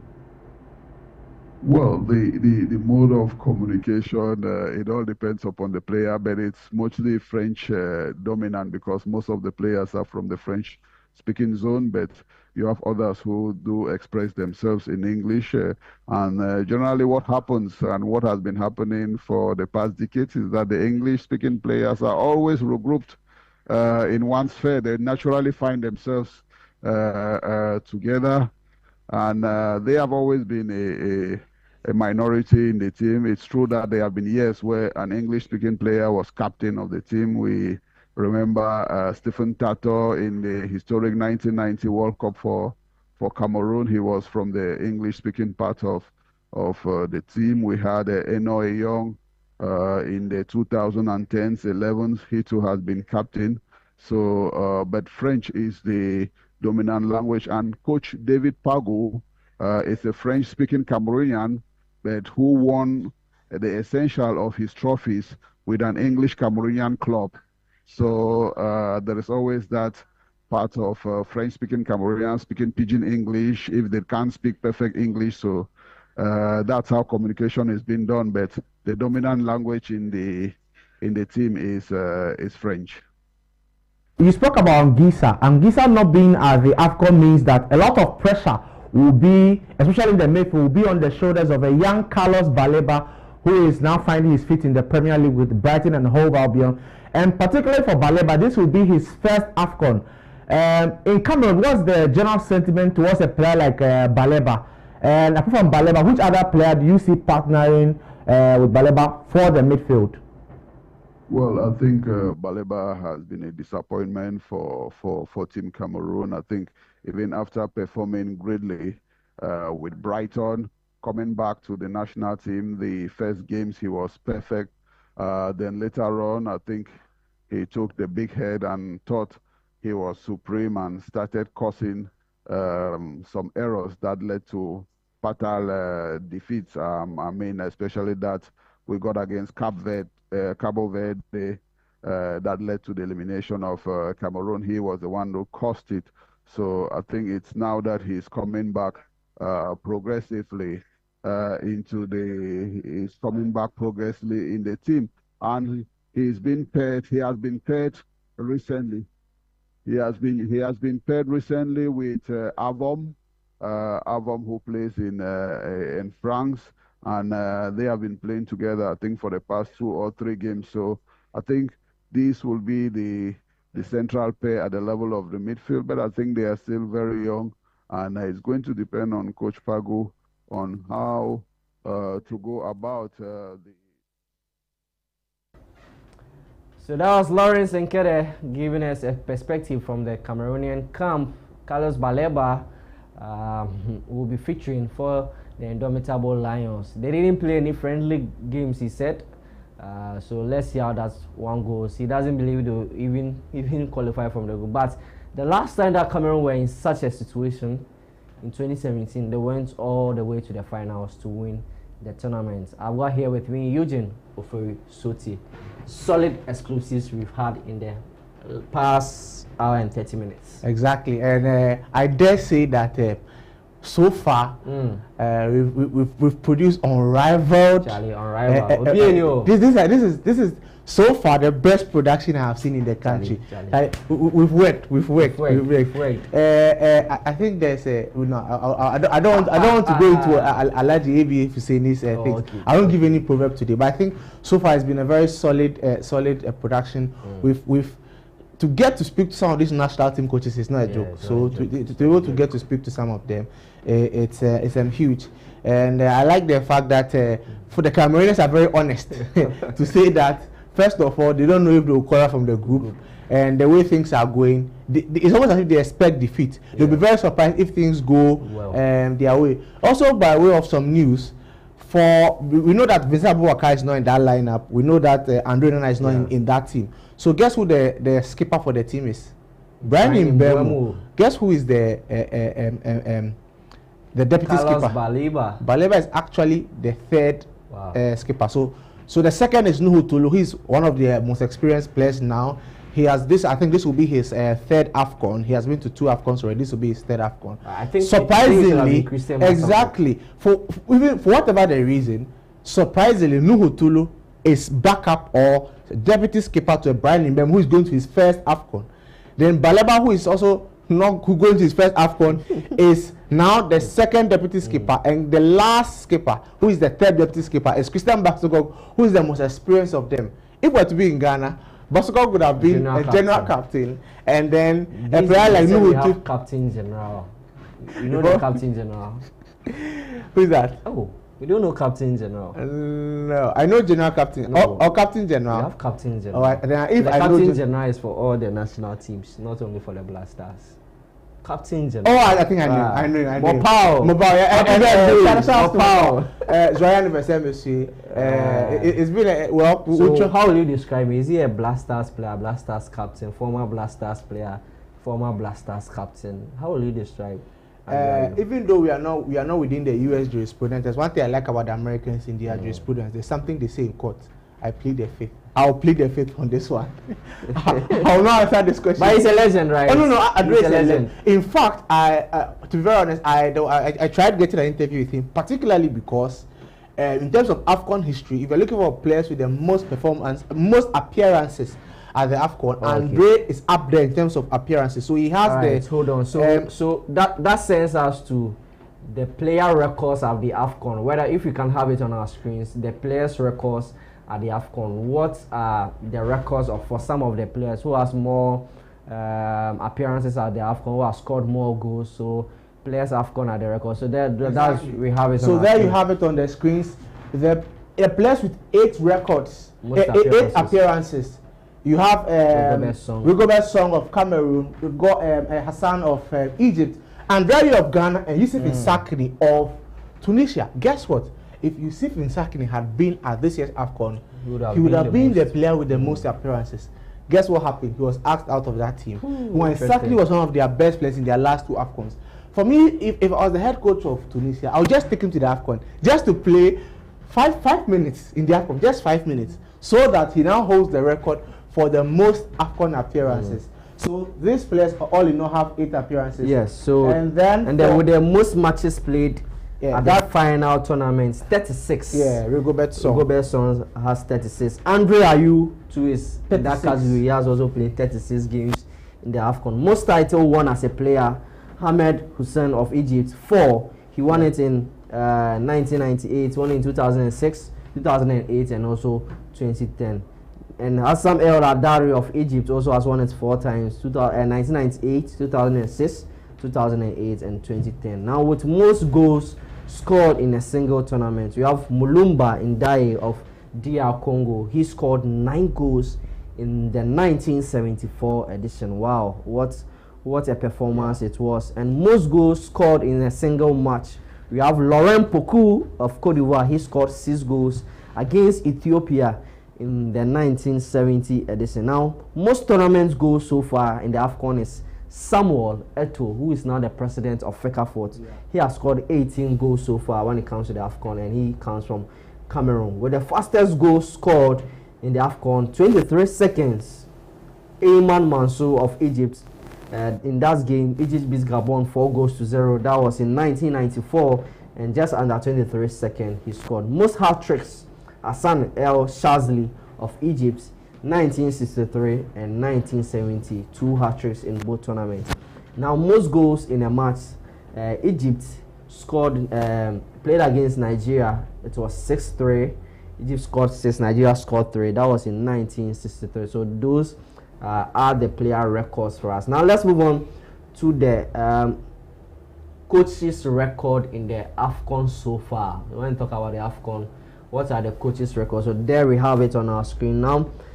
This man you see on your screen, Claude Leroy, is the coach with most tournament appearances. He has appeared 9 times at the African Cup of Nations. He first did it with Cameroon in 1986, and also in 1988 he repeated with Cameroon. Then in Senegal, he brought Senegal in 1990 and also in 1992. Then with DR Congo 2006. Then with Ghana, when Ghana when Ghana hosted it, it was Claude Leroy that was with us in 2008. Then he came with DR Congo again in 2013.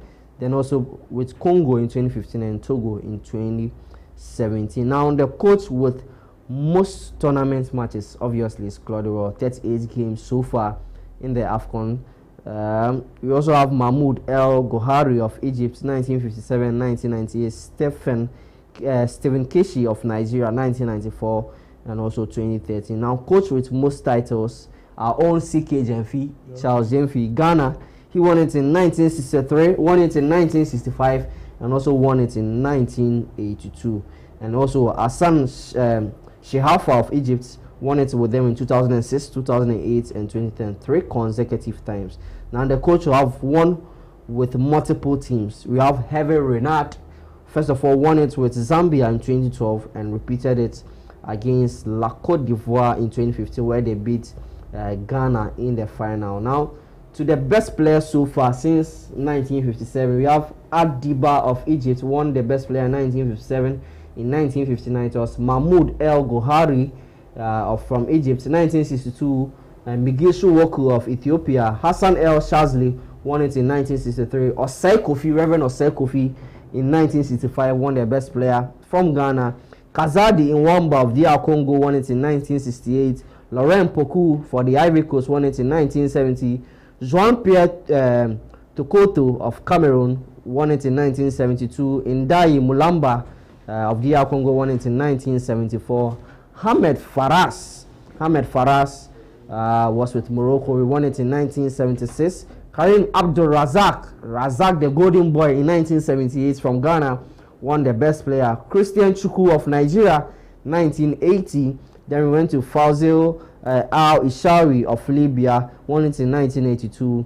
Theophile Abega of Cameroon 1984. Then 1986 Roger Miller won it. 1988 Roger Miller again won it from Cameroon. Then 1990 Rabah Majer of Algeria won it.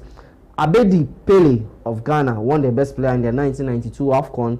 Rashidi Yekini of Nigeria won it. Karius Abuala from Zambia won it in 1996. Then 1998 Benny McCarthy of South Africa also won the best player of the tournament. Then we have Laurent from Cameroon winning it in 2000. Then we come to 2002. Rigobert Song of Cameroon won the best player. JJ Okocha from Nigeria won it in 2004.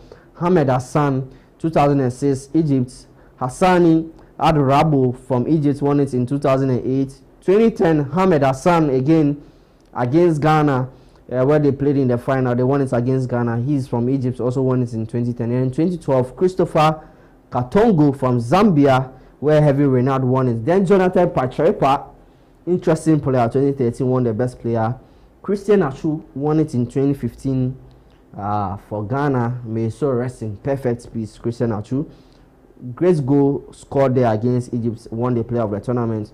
Then in 2017, Christian Basogog from Cameroon also won. Then Ismail Benassa from Algeria won it in 2019. Then Sadio Mane 2021. Then William Troost Ekong of Nigeria won it in 2023. Who will be the best player in 2025? Is it going to be Ashraf Hakimi? Is it going to be Victor Osimhen? Or which other player do you think will win? But let's have the past winners also of the AFCON on our screens. The past winners. Let's see the winners from the various tournaments that have been played so far when it comes to the African Cup of Nations. We know that Ghana has won it 4 times. Egypt are the country with the most wins. The next in line is Cameroon. Then there comes Ghana and also the rest. So that is just the past winners. So in the first edition, Egypt was there. Egypt won it. We see Egypt winning it on a row. Then there is Ethiopia. Ghana also won it on a row. DR Congo won. And Sudan also won it.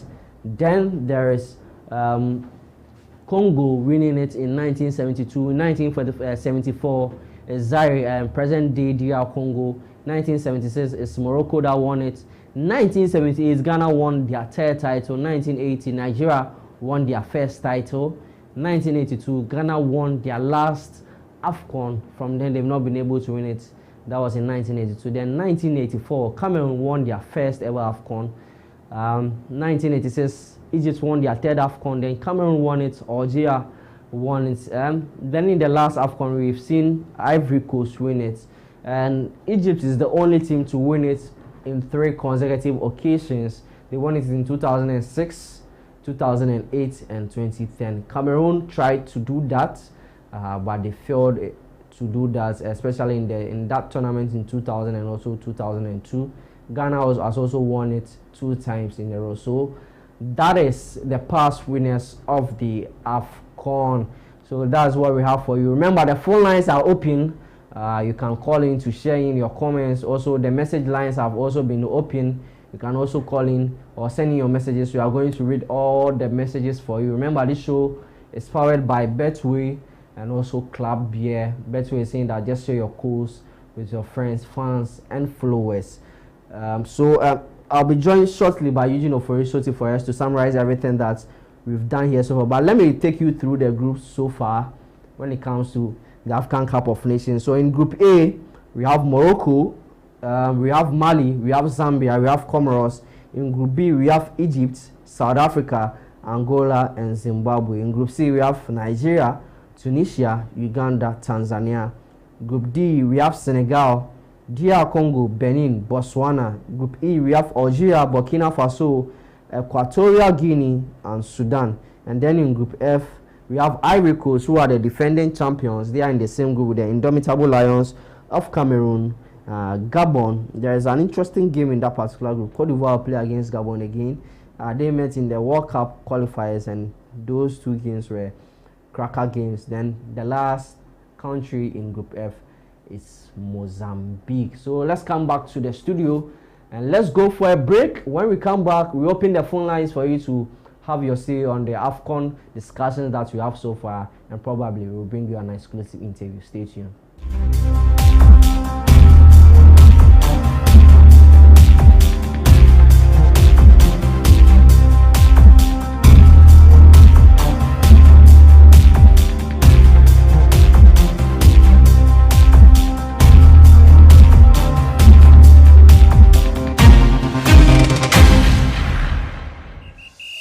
Playing for your country, easy. Scoring, easy. Winning, easy. You know what be easy now? Kivo 4-in-1 Gary mix. Easy. It gets everything inside. Gary, creamer, sugar, roasted granules. Just add water. Sharp my soakings make ready. Taste and energy. Made easy. I'm a match winner, but the real champion is Kivo 4-in-1 Gary mix. Champion taste. Also available strawberry, coconut, and chocomore. This advert is FDA approved. I feel better. The coffee, the beer, the beer, you go like them.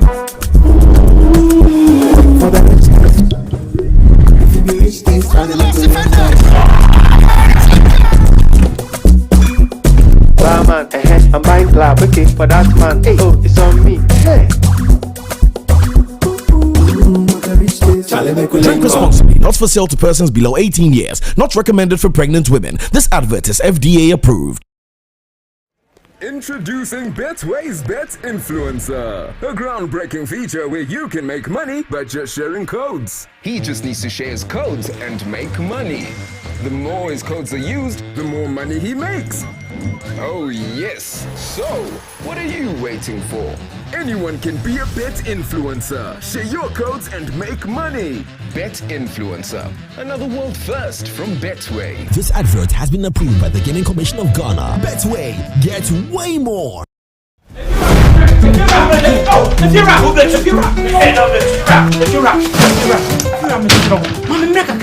Rent back with the beer open.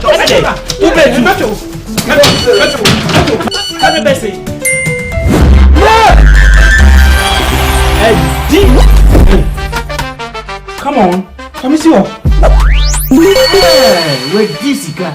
My friend, see before. It's the Telecel Too Much Money promo. Win cash daily, weekly, and a grand prize of 1.2 million Ghana cedis. Just reload or buy a bundle with Telecel Cash to earn points and stand a chance to win big. Dial *500# or visit the Telecel Play app to opt in and start winning in the Telecel Too Much Money promo. Terms and conditions apply. This promo is regulated by the NLA on the Caritas Lottery platform. When is campaign? If you're a baby, many schedule no. If you know, meto chiaka. Inti ene, uno banu mumpe baby amubeda. Oh, no abeka. You did too much money. No matter. Telecel, connecting energies. Hey, so mommy, who is going to do my day jollof? Oh, Kwame. You know our secret, right? Yeah. Efia. Yes, me. I've got it. Now add your Gino jollof mix. The perfect blend of tomatoes, pepper, and fine herbs and spices to ensure a consistent taste every time. And there you have it, your original Ghana jollof. Jollof so good. Jollof so good. Tasty, yeah.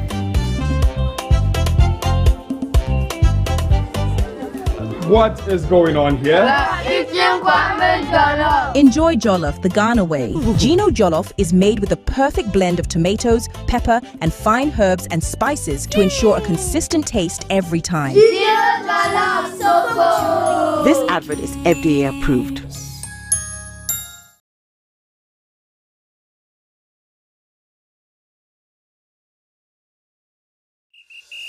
Playing for your country, easy. Scoring, easy. Winning, easy. You know what be easy now? Kivo 4-in-1 Gary mix.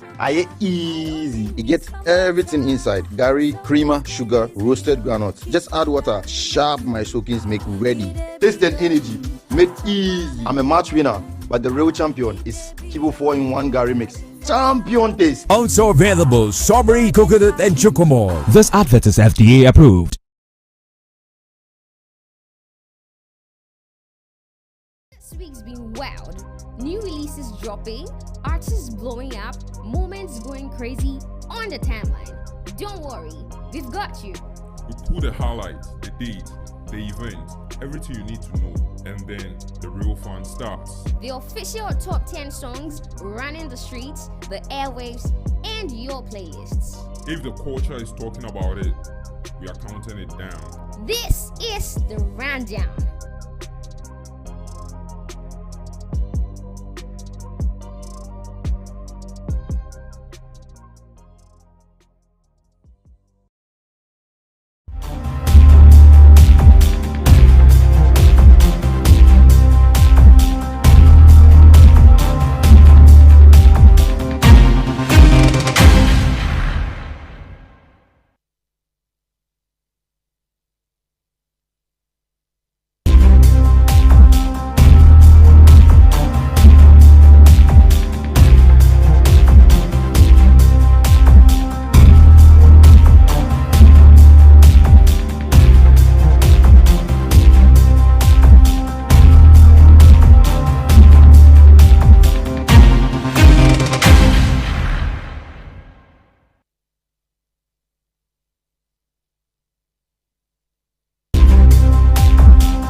Welcome back from the break. You're still watching Sports World on ABC News Ghana with me, James Ohenba McKeown. Sports World is beyond borders, so obviously we are going beyond borders. This time around, boxing, and we have take your time. Let me, as a ring announce, let me announce you. So we have Radio Rahim. Welcome on the show. Thank you. Great to have you on the show. That was the best introduction since Michael Buffer. Interesting. It's a privilege. It's a pleasure. Welcome. I know this is not your first time in Ghana, but welcome to ABC News Ghana, Sports World. It's not my first time in Ghana, but it is my first time at ABC, and it's a joy and a pleasure to be here. I've met so much good talent in this city. So many people doing their thing, having their own accent and their own flavor on it. You're no different. Love the studio, love the energy. It's a pleasure to be here. Let's get into global boxing. Let's get into the business, as you said, and Match Day promotion. 20th December at the University of Ghana Sports Stadium. One of the biggest bouts coming up.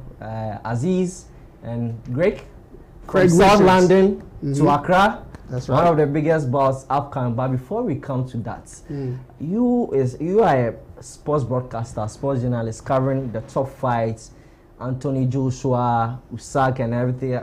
Globally, how do you see the sporting fraternity? And do you think that we are going to have powerful boxers who will be greater than Muhammad Ali and the rest? Do you think so? We've already had boxers who have well eclipsed what Muhammad Ali was able to earn as an athlete. Now, in the wake of his passing and the image that Muhammad Ali represents around the world, there are millions and millions of dollars to be made from his image, his likeness, his signature, his brand, and his family has capitalized on that. There is no greater boxer than Muhammad Ali, but there are a lot of richer boxers than what Muhammad Ali was able to attain. Right now, I believe the sport of boxing is as rich, if not richer than it's ever been. There's so much opportunity around the world for fighters of all weight classes and all regions and nationalities to make their statement. So right now, what we're seeing in Ghana on Saturday, the 20th, Legacy Rise Sports partnering with Matchroom Boxing, which is two major promotions, one located in the United Kingdom, one right here in Ghana, coming together to bring global boxing to the world stage on DAZN. Every fighter on that card has an opportunity to shine, to get the kind of recognition and opportunity that once wasn't available. So yes, right now in boxing, there's much opportunity. It's time for not just Ghanaians, but truly African fighters along the whole continent to make their voice known, to make their presence known, and to fight to their potential. I believe what we're going to see on Saturday night is the beginning of a step forward in what will make this continent, and particularly this country, a powerhouse in the sport. Interesting. As I said earlier, you've been around the world, US, UK, Saudi Arabia. You've covered the big boxers. If you look at the talent that Ghana has in terms of the boxers, do you think that we can regain our glory? Because there is Azuma Nelson, there is Joshua Klote. Recently, we've seen Isaac Dobe. Do you think that the current crop of boxers upcoming can really get to the top with the talents you've seen so far? Every time I come to Ghana, I have the pleasure of sitting with Azuma Nelson and listening to his wisdom, recounting stories of his glory days, and the honor and reverence that all the fighters here and just the general population have for him is a testament to how much they love the sport, how big you can become. And he never left Ghana. This has always been his home. So he is really the ambassador to the sport here. And yes, absolutely, much more than in his day. As I say, there's more money. The world is a lot smaller because of the internet. We are standing here in a crowd, but people will see us all around the world because of technology and the talent that you have that make people want to tune in no matter where they are in the world. So the same is true for the fighters. Saturday night is their opportunity. It's the first of many opportunities, but you got to seize it. You have to be ready when that opportunity comes. So we need trainers in this country and in this city that are able to prepare fighters to compete at the elite level. That's where it starts. We need facilities, so people need to donate, need to invest, need to build, so that there are boxing gyms with state-of-the-art equipment where fighters can train and compete with what other fighters have around the world. It starts now. But yes, the opportunity is there, and the opportunities will be abundant going forward. Great. Now let's do a very short preview of that big bout coming up. Richards versus Aziz. That's undercard. But before then, there are other interesting bouts that will be coming up. Let me take you through some. We have Jerry Latte versus TBA. That's in the super lightweight. We have John Laye and also Holly Dobeto. We have Freezy McBones also in there. But the biggest bout is Aziz and Richard. That's the big Talk to me about these two boxers from London coming to Accra. How big is that fight? Who is going to gain the bragging rights at the end of the day? They're not just coming from London. They're coming from South London. Great. The Inns. Great. That's a community that has a lot of pride and a lot of bragging rights when whoever wins goes home. There is a rivalry between these two men that must be settled. And it's going to be settled Saturday night in Accra. They've come across to do this battle because back home, everybody's got a side. Everybody's got their favorite fighter, and that's the kind of atmosphere that is always here when I'm at a fight in Ghana. Yes, it's tribal. Yes, it's regional. Yes, it's your boxing gym versus that boxing gym. But they pick and back their man, and they go 10 out of 10 on energy. Yeah, so there we have it on our screens. That's it. Richards versus Aziz. 20th December, this Saturday at the University of Ghana Sports Stadium. So That's right. See how it goes. You can continue. So the energy that you get here is appropriate for this battle. These guys have a long-standing rivalry, and on Saturday night they settle it. I love it. It's the kind of atmosphere that this fight requires. You'll see the stands will be rocking. We were at the media workout today. Everybody got in the ring, did a little shadow boxing, hit a little pads. We have the young lads in there showing off their stuff, and the stands were ruckus. We saw the electricity, we saw the excitement, and on Saturday night, the world will see exactly what Ghana brings to the community of boxing and that energy that you just can't get anywhere else. Great, interesting conversation here. So on Saturday, if you have nowhere going, just find your way to the Accra, to the University of Ghana Sports Stadium. The arena is going to be buzzing, electrifying, with a lot of bouts. I think the gates open at 5 p.m. That's right. Right? The gates open at 5 p.m.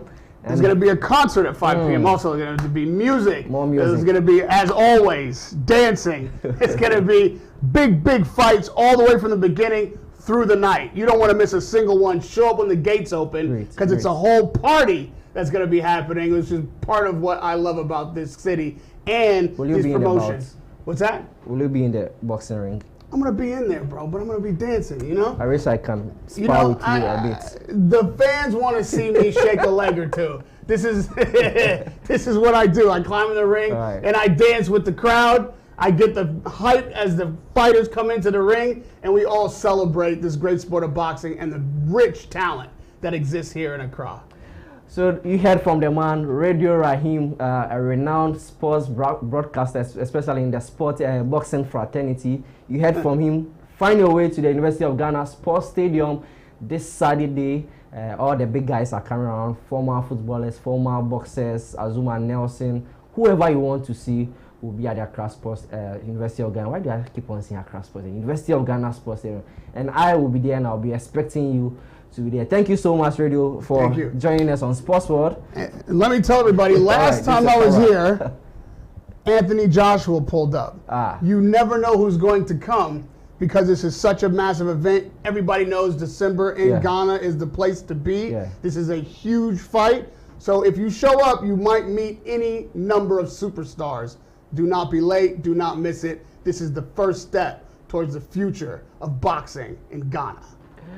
Great. Thank you so much, Radio Rahim, for joining us on Sports World. And we will have to pick some calls. I don't know, director or producer, if you can pick about 2 calls, especially for about this program and also the preview of the AFCON that we did right here. I think time is fast spent. But thank you for joining us on Sports World. As we've always been saying, Sports World is not only about football, it's about boxing, it's about NBA, it's about other sports too. And catch us on Friday with a build-up as we bring you the AFCON. Hopefully we'll discuss a bit about boxing, do a short preview about the bout that is going to be taking place at the University of Ghana Sports Stadium. I did this with Eugene, Ofori, Sottie, and my name is James Ohenba McKeown. Tomorrow in the morning, there's ABC in the morning with Abunamant, and then in the afternoon, there is the midday news with Peggy Yakuabano. Before we meet, have a good night. Adios. Bye-bye.